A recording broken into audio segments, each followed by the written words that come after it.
Hola, bonjour, je suis Damien Hazard de l'Association brésilienne des ONG et je voudrais vous parler un petit peu de Rio+20 et du rôle de la société civile. En vérité, je pense que la société civile va faire la grande différence à Rio+20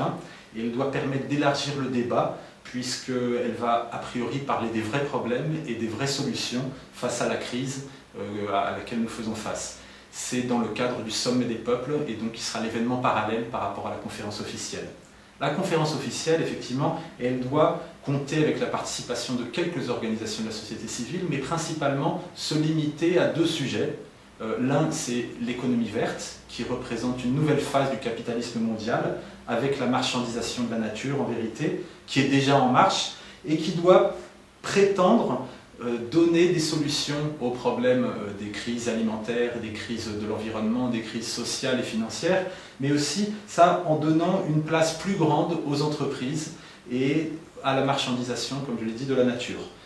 Il y a aussi l'autre sujet, c'est la nouvelle gouvernance. Comment faire pour pouvoir mettre en place ces fausses solutions finalement. Donc c'est pour ça que la société civile prépare le sommet des peuples avec trois moments principaux. Le premier, c'est déjà une critique à toutes ces fausses solutions et ces critiques du modèle dominant, donc principalement de l'économie verte.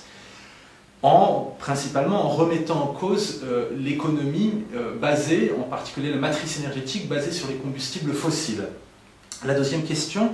préparée au sein du sommet des peuples, c'est la valorisation des pratiques et des solutions déjà existantes. L'économie solidaire, les énergies renouvelables, l'agroécologie, toute une série de financements, par exemple innovateurs pour les organisations de la société civile, ou alors encore les pratiques, par exemple,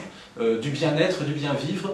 des communautés indigènes qui sont donc à l'origine principalement en Bolivie, mais qui se sont répandues dans toute l'Amérique latine, cette idée du bien-vivre, plutôt que de vivre meilleur, toujours de vouloir plus accumuler. Donc d'une certaine façon, et le troisième point, effectivement, c'est la construction sur la base de cette critique et de ce côté de proposition, la construction d'un agenda mondial de mobilisation pour la mise en place de ces différentes activités. Des mobilisations donc, qui vont chercher la convergence et la mise en place de certains consensus au niveau des organisations de la société civile dans la sphère planétaire, on va dire. Parmi les résultats que nous attendons, que moi j'attends principalement, j'espère effectivement avoir en premier lieu, une déconstruction, on va dire, des bienfaits de l'économie verte. Et puis aussi un consensus sur la nécessité d'une remise en cause générale donc, de cette matrice énergétique basée sur les combustibles fossiles, comme le pétrole par exemple.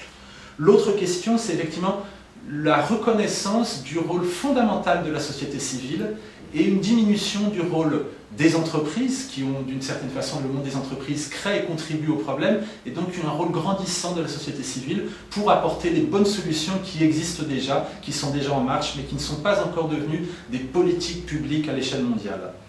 J'espère aussi qu'on pourra voir l'émergence d'une nouvelle théorie économique qui ne soit plus basée sur la croissance économique, sur des ressources illimitées, sur l'accumulation sans arrêt, mais au contraire sur une économie qui puisse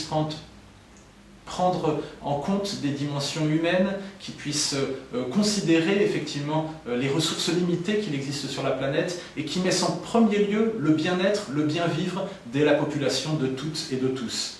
Pour conclure, je dirais que ce que j'espère, c'est qu'il pourra être mis en place des jalons, des références pour la construction d'un monde post-capitaliste, non capitaliste, basé sur la justice sociale et sur l'équilibre de l'environnement.